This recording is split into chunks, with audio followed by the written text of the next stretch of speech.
सूरजगंज नाम के गांव में रहने वाला मनोज एक मछुआरा था। रोज समुद्र में अपना जाल फेंककर मछली पकड़कर बेचा करता था। उसकी 2 पुत्रियां थीं, बड़ी मीना और छोटी सिया। दोनों बहुत सुंदर थी। एक दिन, बेटा मीना, मैं मछली पकड़ने जा रहा हूँ, दोपहर तक लौट आऊंगा। मनोज मीना को कहकर समुद्र पर चला जाता है। वो समुद्र में जाल फेंकने खड़ा होता है, तभी पानी के अंदर से एक बड़ी और खूंखार मछली आती है और वो मनोज को पकड़ लेती है। उसके नोकीले दांत मनोज के शरीर को फाड़ने लगते हैं। बचाओ, कोई बचाओ, ये मछली मुझे मार डालेगी, कोई है। मनोज अपनी रक्षा करने के हेतु से सहायता के लिए लोगों को पुकारने लगता है। कुछ मछुआरे आकर मनोज को उस मछली के मुंह से बाहर खींच लेते हैं और घर ले आते हैं। फिर मनोज के शरीर के निचले हिस्से को मछली ने बुरी तरह से काटा है। बहुत गहरे घाव हुए हैं उसके शरीर पर, इसीलिए अब वो चल फिर नहीं पाएगा। इसके ये घाव ठीक होने में बहुत ज्यादा समय लग सकता है और विशेष प्रकार की जड़ी बूटियों का उपयोग करना पड़ सकता है। वैद्य चाचा, इसका अर्थ है कि पिताजी कभी चल नहीं पाएंगे। मैं कुछ नहीं कह सकता बेटी। यदि वो विशेष औषधि मिल गई और उसका प्रभाव मनोज के शरीर पर हुआ तो ही मनोज चल फिर सकता है। मीना और सिया को ये सुनकर बहुत दुख होता है। अब मनोज ने बिस्तर पकड़ लिया था, इसलिए मछली पकड़ने का काम रुक जाता है। घर को चलाने के लिए मीना खुद मछली पकड़ने जाने का विचार करने लगती है। सिया, मैं सोच रही हूँ कि अब पिताजी तो कुछ कर नहीं सकते, तो मैं ही मछली पकड़ने जाती हूँ। हाँ दीदी, आप मछली पकड़ कर ले आइए, मैं पिताजी का ध्यान रखती हूँ। हमारे पास अपनी नाव नहीं है। पिताजी हमेशा मुखिया जी के नाव में मछली पकड़ने जाते थे। मैं समुद्र पर जाकर उनसे मिलती हूँ। मीना मछली पकड़ने का जाल लेकर समुद्र पर जाती है और मुखिया के नाव में बैठ जाती है। तब, क्या कर रही हो कन्या? किससे पूछकर नाव में बैठ रही हो तुम? मुखिया जी, पिताजी तो हमेशा आपके नाव में ही मछली पकड़ते थे। अब पिताजी तो मछली पकड़ने नहीं आ सकते, इसलिए मैं आई हूँ। अरे वाह, मनोज नहीं आ सकता तो बेटी को भेज दिया। अरे उसने नाव के किराए के पैसे मुझे अभी तक नहीं दिए हैं। मैंने उसे बताया था कि हर सप्ताह के पैसे मुझे सप्ताह के पहले दिन ही दे दिया करे। अब जब तक तुम पुराना सारा किराया नहीं चुका देती, मैं तुम्हें नाव में नहीं बैठने दूंगा। परंतु मुखिया जी, मैं अभी इतना धन आपको कहाँ से दूं? अभी पिताजी के इलाज में भी बहुत खर्चा हुआ है। वो सब मैं नहीं जानता, मुझे मेरे पैसे चाहिए बस। जब पैसे लेकर आओगी तभी नाव में बैठने दूंगा। मुखिया की ये बात सुनकर मीना बहुत मायूस हो जाती है। वो अपने घर लौट रही होती है कि तभी पड़ोस की दादी उसे मिलती है। क्या हुआ मीना बेटी, तुम्हारे इतने सुंदर चेहरे पर ऐसी उदासी क्यों छाई है? क्या कहूँ दादी, पिताजी की हालत तो तुम्हें पता है। अब पिताजी कुछ काम नहीं कर सकते, परंतु पेट को भरने के लिए अन्न तो लगता है और अन्न खाने के लिए धन प्राप्त करना पड़ता है।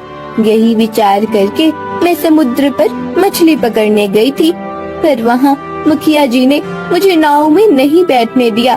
वो कह रहे थे कि जब तक पूरा किराया नहीं चुकाते तब तक वो नाव में नहीं बैठने देंगे। अरे वो मुखिया तो है ही लालची, उसमें इंसानियत नाम की कोई चीज नहीं है। तुम चिंता मत करो, सब ठीक हो जाएगा। कैसे ठीक हो जाएगा दादी? पिताजी का इलाज, घर का खर्चा सब कैसे होगा?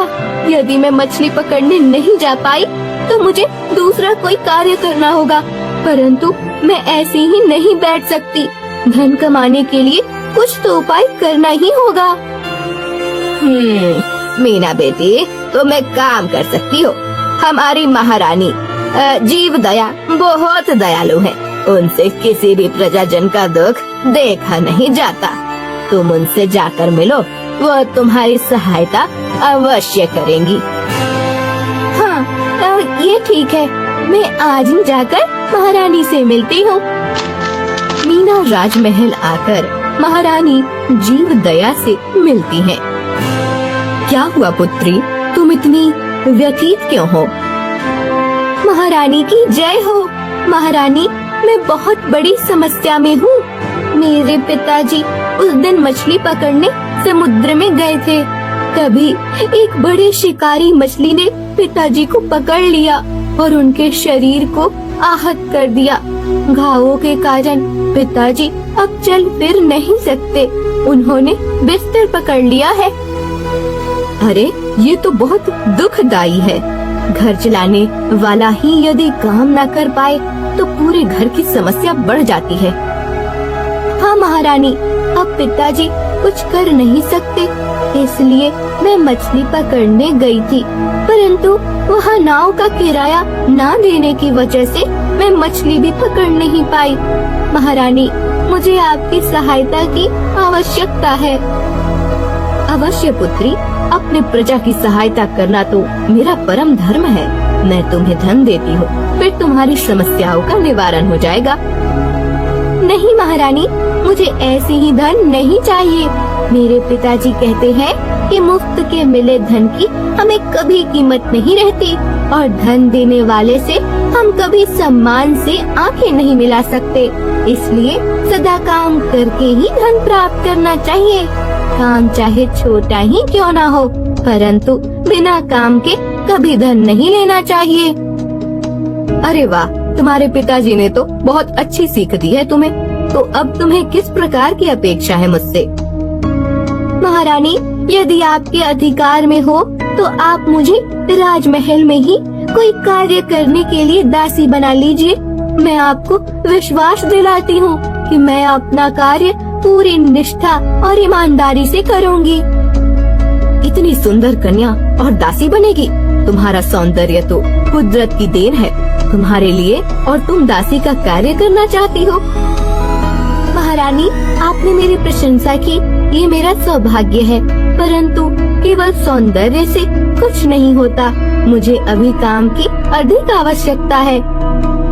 ठीक है पुत्री, मेरे पास तुम्हारे लिए दासी का काम नहीं है, परंतु तुम रोज महल में आकर मेरी केश सज्जा और मेरे प्रसाधन का कार्य करो। मुझे विश्वास है कि तुम मुझे तुम्हारी तरह ही सुंदर बना दोगी। अवश्य महारानी। महारानी, आप तो पहले से ही इतनी सुंदर हैं, परंतु आपका सौंदर्य प्रसाधन करने का अवसर तो मेरे लिए अपनी योग्यता सिद्ध करने में सहायता करेगा। मैं कल से सुबह आकर आपको तैयार करूंगी। मीना को काम मिल जाता है। मीना अब रोज आकर महारानी दीव दया का प्रसाधन करने लगती है। मीना के प्रसाधन के बाद महारानी जीव दया पहले से ज्यादा सुंदर लगने लगती है। महाराज भी महारानी की केश सज्जा और सौंदर्य देखकर खुश हो जाते हैं। मीना, महाराज भी मेरी बहुत प्रशंसा कर रहे थे। जब उन्हें पता चला कि तुमने मेरा सौंदर्य प्रसाधन किया है, तब उन्होंने तुमसे मिलने की इच्छा जाहिर की। उन्होंने कहा कि महारानी, आप चंद्रमा की तरह सुंदर हैं, परंतु किस कन्या ने आपका प्रसाधन करके आपको शरद पूर्णिमा के चंद्र की तरह और अधिक सुंदर बना दिया है? ये तो महाराज की उदारता है महारानी, आप तो पहले से ही सुंदर हैं। तभी मालिनी वहाँ आती है। माता, मुझे आपसे इसी विषय में बात करनी है। मैं मालिनी से विवाह नहीं कर सकता। मुझे मीना बहुत पसंद है। मैं उससे प्रेम करता हूँ और उसी के साथ विवाह करूँगा। आप तो उसे इतने दिनों से देख रही हैं। वो कितनी सुंदर और सरल स्वभाव की है। आदित्य की बात सुनकर मालिनी को बहुत गुस्सा आता है। हाँ, एक दासी से प्रेम और विवाह? नहीं राजकुमार आदित्य, आपका और मेरा विवाह निश्चित हो गया है और मैंने आपको मन से अपना वर मान लिया है। आपका विवाह तो मुझसे ही होगा, चाहे मुझे उसके लिए कुछ भी करना पड़े। अगले दिन मालिनी आती है। अरे मीना, सुना है कि तुम महारानी की बहुत अच्छी केश सज्जा करती हो। मैं राजकुमारी मालिनी हूँ, मेरा भी प्रसाधन कर दो, मुझे अच्छा लगेगा। अवश्य राजकुमारी मालिनी। मीना राजकुमारी मालिनी का प्रसाधन कर देती है। मालिनी भी बहुत सुंदर दिखने लगती है। अच्छी केश सज्जा की है तुमने, परंतु फिर भी इतना सजने के बाद भी मैं तुम्हारी जितनी सुंदर नहीं दिख रही हूँ। नहीं राजकुमारी, आप तो बहुत सुंदर लग रही हैं। मेरे पास तो आप जैसे वस्त्र आभूषण नहीं है। आपका सौंदर्य आपके वस्त्र और आभूषणों से और ज्यादा बढ़ गया है। हाँ, ये बात तो है। महारानी मेरी माता की सहेली है, इसलिए मेरा हमेशा राजमहल में आना जाना रहता है। अब से जब भी यहाँ आऊँ तो मुझे ऐसे ही तैयार करना। मालिनी मीना से प्रेम से बात करके उससे अपना परिचय बढ़ाती है। एक दिन मालिनी भोजन लेकर आती है और मीना, ये लो भोजन खा लो, उसके बाद मुझे तैयार करना। मीना भोजन का एक निवाला लेती है, तभी वहाँ एक कुत्ता आता है। मीना अपना भोजन उस कुत्ते को देती है। कुत्ता जैसे ही खाता है, जमीन पर गिरकर मर जाता है। अरे ये क्या हुआ? ये कुत्ता तो मर गया, अर्थात राजकुमारी मालिनी मुझे मारना चाहती है। उन्हें पता चल गया है कि राजकुमार मुझसे प्रेम करते हैं। मुझे सचेत रहना होगा। अगले दिन, महारानी, मैं आज आपके बालों पर गजरे लगाने का विचार कर रही थी, यदि आपको अच्छा लगे तो। हाँ हाँ, क्यों नहीं, परंतु गजरे तो नहीं है। कोई बात नहीं महारानी, राजमहल के बगीचे में कई प्रकार के फूल हैं। मैं वहीं बैठकर फूलों के गजरे बना देती हूँ। मीना बगीचे में आती है और फूलों के गजरे बनाना शुरू कर देती है। मीना गजरे बना रही थी कि तभी वो देखती है कि एक वृक्ष पर सुंदर पंछी बैठा हुआ है। अरे वाह, कितना सुंदर पक्षी है ये। सत्य में ये वृक्ष, फूल और पक्षी तो हम मनुष्यों के लिए कुदरत की देन है। इस पक्षी को देखकर ऐसा लग रहा है कि यह अवश्य मादा पक्षी है और शीघ्र ही उसके अंडे देने वाली है। मुझे इसके रहने के लिए घोंसला का प्रबंध करना चाहिए। ऐसा विचार करके मीना उस वृक्ष की एक डाल पर सुंदर सा घोंसला बना देती है। पक्षी घोंसले में आकर बैठ जाता है और मधुर स्वर निकालता है। अरे वाह, तुम तो बोलते भी बहुत सुंदर हो। कितनी मधुर वाणी है तुम्हारी। अब तुम यहीं रहो, अपना परिवार बढ़ाओ। मीना गजरे बनाकर महारानी के पास ले आती है, उसका प्रसन्न चेहरा देखकर। क्या हुआ मीना, तुम्हारा चेहरा तो बहुत प्रसन्न लग रहा है। ऐसा क्या देख लिया तुमने बगीचे में? महारानी, मैं आपका प्रसाधन पूर्ण कर लूं, उसके पश्चात आप स्वयं जाकर देख लीजिए, आपका भी चेहरा प्रसन्न हो जाएगा। मीना महारानी जीव दया को उस घोंसले के पास ले आती है। देखिए महारानी, कितना सुंदर पक्षी है ये। हाँ मीना, ये पक्षी तो सत्य में बहुत सुंदर है, बिल्कुल तुम्हारी ही तरह। और इसका घोंसला ये अवश्य तुमने बनाया होगा, है ना? हाँ महारानी, ये घोंसला मैंने इस पक्षी के लिए बनाया है। शीघ्र ही ये मादा पक्षी अपने अंडे इस घोंसले में डालेगी और फिर इसके बच्चे होंगे। उन बच्चों के मधुर स्वर से ये बगीचा गूंज उठेगा। हमें वृक्षों और इन पक्षियों का रक्षण तथा संवर्धन करना चाहिए महारानी। मीना, कुदरत के प्रति तुम्हारा ये प्रेम देखकर मुझे बहुत प्रसन्नता हो रही है। महारानी, कई प्रकार के पक्षी वृक्षों पर रहकर उन वृक्षों को नष्ट करने वाले जीव कीड़ों को खाकर उस वृक्ष की रक्षा करते हैं। वृक्ष भी अपनी डाल पर उनके घोंसलों को स्थान देता है। ये दोनों भी एक दूसरे से जुड़े हुए हैं, इसलिए हमें दोनों का एक साथ विचार करना चाहिए। मुझे हमेशा लगता है यदि कुदरत ने हमें ये वृक्ष और पक्षी प्राणियों की देन ना दी होती तो मनुष्य का जीवन कितना निराश हो जाता। तुम केवल दिखने में सुंदर नहीं हो पुत्री, तुम्हारा हृदय भी उतना ही सुंदर और कोमल है। राजकुमार आदित्य सत्य कह रहे थे। इस राज्य की पुत्र वधू तुम्हारी जैसी ही होनी चाहिए, जो सभी जीवों के लिए एक समान प्रेम रखती हो। मैं तुम्हारे और आदित्य के विवाह को मेरी सम्मति देते हुए दोनों के संबंध को स्वीकृति देती हूँ। महारानी, परंतु मैं गरीब मछुआरे की पुत्री हूँ। मेरा और इस राजघराने का मेल कैसे हो सकता है? पुत्री, संबंध आर्थिक स्थिति देखकर नहीं, मनुष्य के मन की स्थिति को देखकर जोड़ना चाहिए। मुझे विश्वास है कि महाराज भी इस विवाह को अवश्य अनुमति देंगे।